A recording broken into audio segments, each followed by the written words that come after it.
शांति, good morning.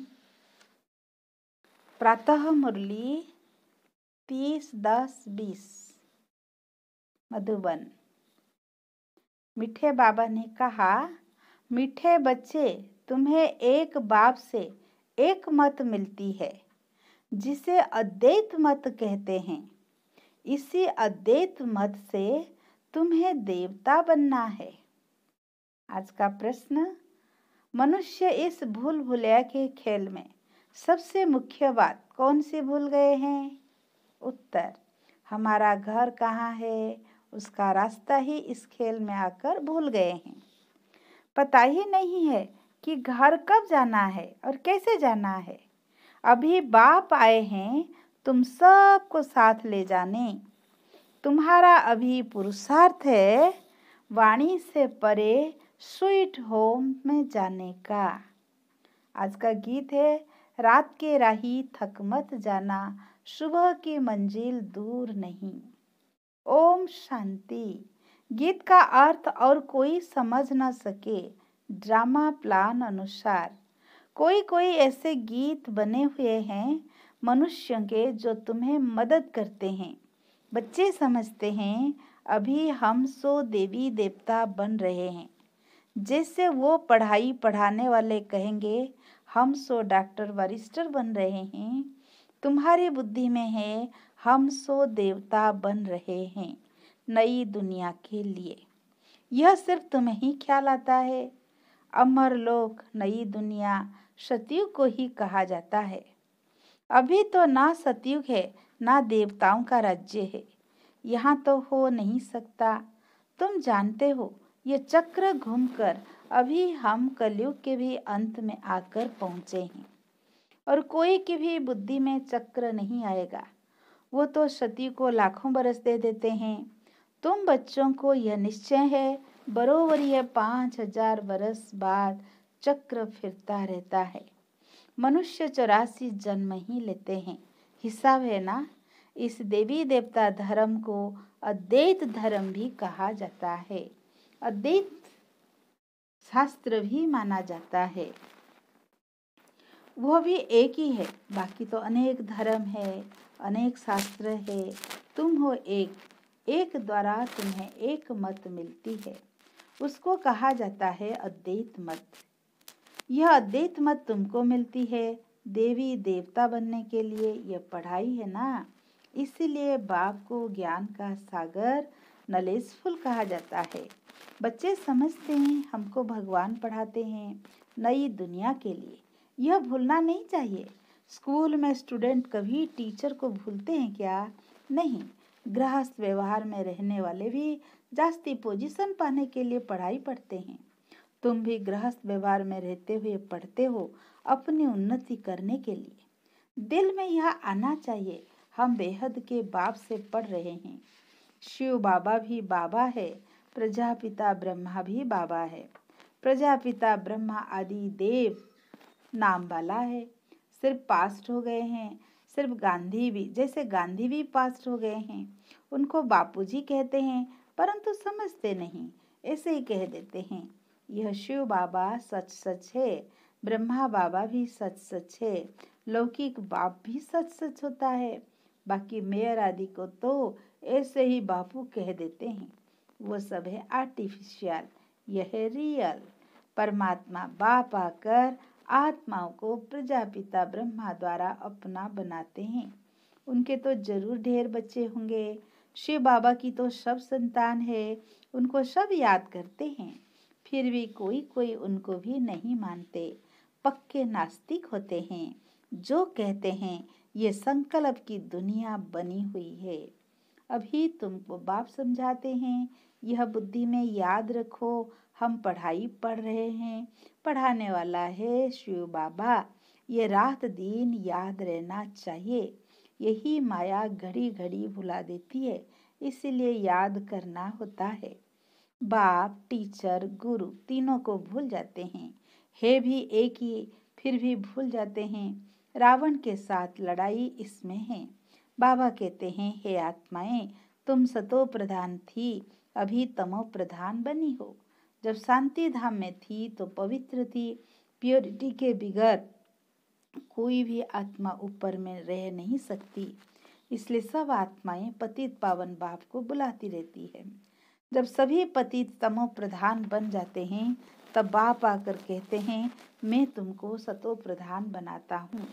तुम जब शांति धाम में थे तो वहाँ सब पवित्र थे। अपवित्र आत्मा वहाँ कोई रह ना सके। सबको सजाएं भोग कर पवित्र जरूर बनना है। पवित्र बनने बगैर कोई वापिस जा ना सके। भल कोई कह देते हैं ब्रह्म में लीन हुआ, फलाना ज्योति ज्योत समाया। ये सब है भक्ति मार्ग की अनेक बातें, अनेक मत। तुम्हारी यह है अद्वैत मत। मनुष्य से देवता एक बाप ही बना सकते हैं। कल्प कल्प बाप आते हैं पढ़ाने। उनकी एक्ट हूबहू कल्प पहले माफिक चलती है। ये अनादि बना बनाया ड्रामा है ना। सृष्टि चक्र फिरता रहता है। सतयुग, त्रेता, द्वापर, कलयुग, फिर यह संगम युग। मुख्य धर्म भी यह है डिटिज्म, इस्लामिज्म, बुद्धिज्म, क्रिश्चियनिज्म, अर्थात जिसमें राजाई चलती है। ब्राह्मणों की राजाई नहीं है, ना कौरवों की राजाई है। अभी तुम बच्चों को घड़ी घड़ी याद करना है बेहद के बाप को। तुम ब्राह्मणों को भी समझा सकते हो। बाबा ने बहुत बार समझाया है। पहले पहले ब्राह्मण चोटी है। ब्रह्मा की वंशावली पहले पहले तुम हो, यह तुम जानते हो। फिर भक्ति मार्ग में हम ही पूज्य से पुजारी बन जाते हैं। फिर अभी हम पूज्य बन रहे हैं। वो ब्राह्मण गृहस्थी होते हैं, न कि सन्यासी। सन्यासी हठयोगी है, घरबार छोड़ना हठ है ना। हठयोगी भी अनेक प्रकार के योग सिखाते हैं। जयपुर में हठयोगियों का भी म्यूजियम है। राज्यों के चित्र तो है नहीं, राज्यों के चित्र है ही यहाँ दिलवाड़ा में। इनका म्यूजियम तो है यहाँ, इनका म्यूजियम तो है नहीं। हटियों के कितने म्यूजियम है। राज्यों का मंदिर यहाँ भारत में ही है। यह है चैतन्य। तुम यहाँ चैतन्य में बैठे हो। मनुष्यों को कुछ भी पता नहीं कि स्वर्ग कहाँ है। दिलवाड़ा मंदिर में नीचे तपस्या में बैठे हैं। पूरा पूरा यादगार है।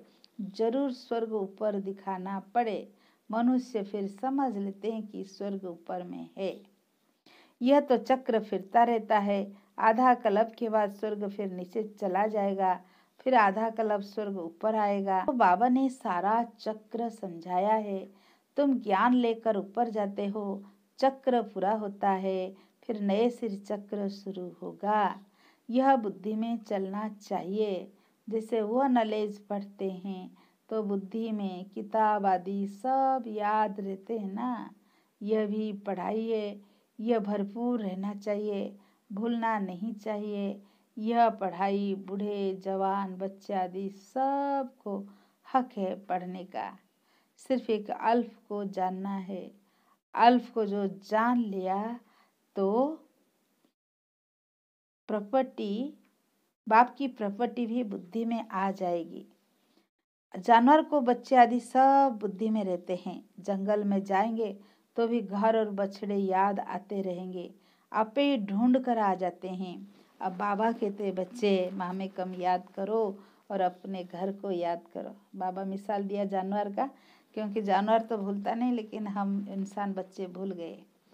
बाबा कहते हैं अपने घर को याद करो जहाँ से तुम आए हो पाठ बजाने। आत्मा को घर बहुत प्यारा लगता है, कितना याद करते हैं, परंतु रास्ता भूल गए हैं। तुम्हारी बुद्धि में है, हम बहुत दूर रहते हैं, परंतु वहाँ जाना कैसे होता है, क्यों नहीं हम जा सकते हैं, यह कुछ भी पता नहीं है। इसलिए बाबा ने बताया था भूल भुलैया का खेल भी बनाते हैं। जहाँ से जाए दरवाजा बंद। अभी तुम जानते हो इस लड़ाई के बाद स्वर्ग का दरवाजा खुलता है। इस मृत्यु लोक से सब जाएंगे। इतने सब मनुष्य नंबरवार धर्म अनुसार पाठ अनुसार जाकर रहेंगे। तुम्हारी बुद्धि में ये सब बातें हैं। मनुष्य ब्रह्म तत्व में जाने के लिए कितना माथा मारते हैं। वाणी से परे तुम्हें जाना है। आत्मा शरीर से निकलती जाती है, फिर भी आवाज नहीं रहता। बच्चे जानते हमारा तो वो स्वीट होम है, फिर देवताओं की है स्वीट राजधानी, अद्वैत राजधानी। बाप आकर राजयोग सिखलाते हैं, सारी नॉलेज समझाते हैं, जिसकी फिर भक्ति मार्ग में शास्त्र बैठ बनाए हैं। अभी तुमको वो शास्त्र आदि नहीं पढ़ना है। उन स्कूलों में बुढ़िया आदि नहीं पढ़ती, यहाँ तो सब पढ़ते हैं। तुम बच्चे अमर लोक में देवता बन जाते हो, वहाँ कोई ऐसे अक्षर नहीं बोले जाते हैं जिससे किसी की ग्लानि हो। अभी तुम जानते हो स्वर्ग पास्ट हो गया है, उनकी महिमा है। कितने मंदिर बनाते हैं, उनसे पूछो ये लक्ष्मी नारायण कब होकर गए हैं, कुछ भी पता नहीं है। अभी तुम जानते हो हमको अपने घर जाना है, बच्चों को समझाया है। ओम का अर्थ अलग है और सोहम का अर्थ भी अलग है। उन्होंने फिर ओम सोहम का अर्थ एक कर दिया है। तुम आत्मा शांति धाम में रहने वाली हो, फिर आती हो पाठ बजाने। देवता क्षत्रिय वैश्य शूद्र बनते हैं। ओम अर्थात हम आत्मा, कितना फर्क है। वो फिर दोनों को एक कर देते हैं। यह बुद्धि से समझने की बातें हैं। कोई पूरी रीति समझते नहीं है तो फिर झुटका खाते रहते हैं। कमाई में कभी भी झुटका नहीं खाते हैं। वह कमाई तो है अल्पकाल के लिए, यह तो कमाई आधा कल्प के लिए है। परंतु बुद्धि में और तरफ भटकती है तो फिर थक जाते हैं, उबासी देते रहते हैं। तुमको आंखें बंद करके नहीं बैठना चाहिए। तुम भी जानते हो आत्मा विनाशी है, ये शरीर विनाशी है। कलयुगी नरकवासी मनुष्यों को देखने और तुम्हारे देखने में भी रात दिन का फर्क हो जाता है। हम आत्मा बाप द्वारा पढ़ते हैं, ये कोई को पता नहीं। ज्ञान सागर परमपिता परमात्मा आकर पढ़ाते हैं। हम आत्मा सुन रही है। अपने को आत्मा समझ बाप को याद करने से विकर्म विनाश होंगे। तुम्हारी बुद्धि ऊपर चली जाएगी। शिव बाबा हमको नॉलेज सुना रहे हैं, इसमें बहुत रिफाइन बुद्धि चाहिए। रिफाइन बुद्धि करने के लिए बाबा युक्ति बताते हैं। अपने को आत्मा समझने से बाप जरूर याद आएगा। अपने को आत्मा समझते ही इसलिए है कि बाप याद पड़े, संबंध रहे, तो जो सारा कल्प टूटा है वहाँ तो है प्रारब्ध, सुख ही सुख, दुख की रति भर की बात नहीं। उनको हेवन कहते हैं। हेवनली गॉड फादर ही हेवन का मालिक बनाते हैं। ऐसे बाप को भी कितना भूल जाते हैं। बाप आकर बच्चों को अडॉप्ट करते हैं। मारवाड़ी लोग बहुत अडॉप्ट करते हैं, तो उनको खुशी होगी ना, मैं साहूकार की गोद में आया हूँ। साहूकार का बच्चा गरीब के पास कभी नहीं जाएगा। ये प्रजापिता ब्रह्मा के बच्चे हैं, जरूर मुख वंशावली होंगे ना। तुम ब्राह्मण हो, मुख वंशावली, वह है कुख वंशावली। इस फर्क को तुम जानते हो। तुम सब समझाते हो कि तुम मुख वंशावली बनो। यह अडप्शन है। स्त्री को समझते मेरी स्त्री। अब स्त्री कुख वंशावली है मुख वंशावली? स्त्री है ही मुख वंशावली। फिर जब बच्चे होते हुए है कुख वंशावली। बाबा कहते ये सब है मुख वंशावली। मेरे कहने से मेरी बनी ना, मेरे बच्चे ये कहने से नशा चढ़ता है। तो यह है सब मुख वंशावली। आत्मा थोड़ी ही मुख वंशावली है। आत्मा तो अनादि अविनाशी है। तुम जानते हो मनुष्य सृष्टि कैसे ट्रांसफर होती है।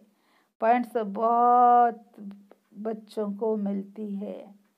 फिर भी बाबा कहते हैं और कुछ धारणा नहीं होती है, मुख नहीं चलता है, तो अच्छा तुम बाप को याद करते रहो, तो तुम भाषण आदि करने वालों से भी ऊंच पद पा सकते हो। भाषण करने वाले कोई समय तूफान में गिर पड़ते हैं, वो गिरे नहीं, बाप को याद करते रहे तो जास्ती पद पा सकते हैं ना। सबसे जास्ती जो विकार में गिरते हैं तो 5 मार से गिरने से हड्डी हड्डी टूट जाते हैं। 5वीं मंजिल है देह अभिमान, 4थी मंजिल है काम। फिर उतरते जाओ। बाबा कहते काम महाशत्रु है। लिखते भी हैं बाबा, हम गिर पड़े। क्रोध के लिए ऐसे नहीं कहेंगे कि हम गिर पड़े। काला मुंह करने से बड़ी चोट लगती है, फिर दूसरे को कह ना सके कि ये काम महाशत्रु है। बाबा बार बार समझाते हैं, क्रिमिनल आंखों को बहुत संभाल करनी है।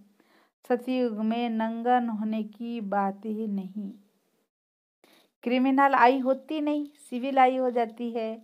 वो है सिविलाइज राज्य। इस समय कलयुग क्रिमिनल दुनिया। अभी तुम्हारी आत्मा को सिविलाइज मिलती है, जो फिर 21 जन्म काम करती है। वहाँ कोई भी क्रिमिनल नहीं बनते। अब मुख्य बात बाबा समझाते हैं। बाप को याद करो, 84 के चक्र को याद करो। यह भी वंडर है, जो श्री नारायण है वही अंत में आकर भाग्यशाली रथ बनते हैं। उनमें बाप की प्रवेशता होती है तो भाग्यशाली बनते हैं। ब्रह्मा सो विष्णु, विष्णु सो ब्रह्मा। ये 84 जन्म की हिस्ट्री तुम्हारी बुद्धि में रहना चाहिए। अच्छा, मीठे मीठे सिक्की लदे बच्चों प्रति माता पिता बाप दादा का याद प्यार और गुड मॉर्निंग। रूहानी बाप की रूहानी बच्चों को नमस्ते। हम रूहानी बच्चों की रूहानी बाप दादा को याद प्यार गुड मॉर्निंग, नमस्ते नमस्ते नमस्ते। शुक्रिया बाबा, शुक्रिया शुक्रिया। धारणा के लिए मुख्य सार, बाबा की याद से बुद्धि को रिफाइन बनाना है। बुद्धि पढ़ाई से सदा भरपूर रहे। बाप और घर सदा याद रखना है और सबको याद दिलाना है। सेकंड पॉइंट, इस अंतिम जन्म में क्रिमिनल आई को समाप्त कर सिविल आई बनानी है। क्रिमिनल आंखों की बड़ी संभाल रखनी है। आज का वरदान, याद और सेवा के बैलेंस द्वारा चढ़ती कला का अनुभव करने वाले राज्य अधिकारी भव। याद और सेवा के बैलेंस द्वारा चढ़ती कला का अनुभव करने वाले राज्य अधिकारी भव। याद और सेवा का बैलेंस है तो हर कदम में चढ़ती कला का अनुभव करते रहेंगे। हर संकल्प में सेवा हो तो व्यर्थ छूट जाएंगे। सेवा जीवन का एक एक अंग बन जाए। जैसे शरीर में सब अंग जरूरी है, वैसे ब्राह्मण जीवन की विशेष अंग सेवा है। बहुत सेवा का चांस मिलना, स्थान मिलना, संग मिलना, यह भी भाग्य की निशानी है। ऐसे सेवा का गोल्डन चांस लेने वाले ही राज्य अधिकारी बनते हैं। आज का स्लोगन, परमात्म प्यार की पालना का स्वरूप है सहज योगी जीवन। परमात्म प्यार की पालना का स्वरूप है सहज योगी जीवन। अच्छा, ओम शांति।